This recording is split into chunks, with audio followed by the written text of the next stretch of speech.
Okay. Satnam साखी, हरिओम ताई, सतनाम साखी। दीपक भाई, मां जगदीश माखीजानी, माखीजा रोड बड़ौदा मां। ऐं असांजे भॻवान जी दया आहे, रोज़ 300-400 माण्हुनि खे असां रोटी खाराईंदा आहियूं। कंहिं दुखियारीअ खे, कंहिंखे विधवाउनि खे, या कंहिं विधवा मायुनि खे, या लेडीज़ माउ खे, भेण खे काई तकलीफ़ हुजे, एडुकेशन में कुझु तकलीफ़ हुजे त असां हुन फी वग़ैरह भरींदा आहियूं।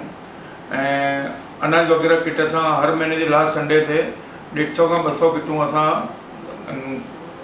विधवाउनि खे असां ॾींदा आहियूं। इन लाइ असां 400 टिफिन रोज़ असां सीनियर सिटीज़न खे मोकिलींदा आहियूं। 200 मंझंदि जो, 200 राति जो।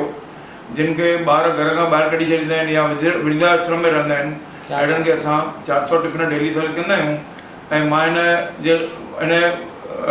चैनल जे द्वारा चवणु चाहियां थो, भई बड़ौदा में कंहिंखे काई तकलीफ़ हुजे त मुंहिंजो कॉन्टेक्ट कंदा त भॻवान जी दया सां असां पूरो करण जी कोशिशि कंदासीं, भई साम्हूं वारो कमु थी वञे। बाक़ी जेको जा रुक्मणी देवी दरबार जा तव्हां आया आहियो, हुन लाइ ख़ूब ख़ूब आभार। ऐं जेको 5 तारीख़ तव्हां प्रोग्राम रखी असांखे इन्विटेशन ॾियणु आया आहियो, उन रियली असां तव्हां शुक्रगुज़ार आहियूं। 100% असां ईंदासीं, असां जेके सेवादारी आहिनि कोशिशि कंदासीं भई सभु ॼणा अचनि। बाक़ी असां लाइ कोई कमकार या कुझु हुजे त असांखे तव्हां ॿुधाईंदा।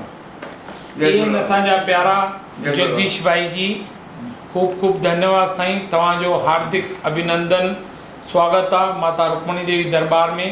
सॼी तव्हांजी माखीजानी चैरिटेबल ट्रस्ट जा प्यारा जेके बि अचणु चाहिनि, जेके बि बड़ौदा वासी, तव्हांजो सेण सॼण मिट माइट, उन्हनि सभिनीनि जो हार्दिक अभिनंदन। धन्यवाद। जय श्री झूलेलाल। जय झूलेलाल।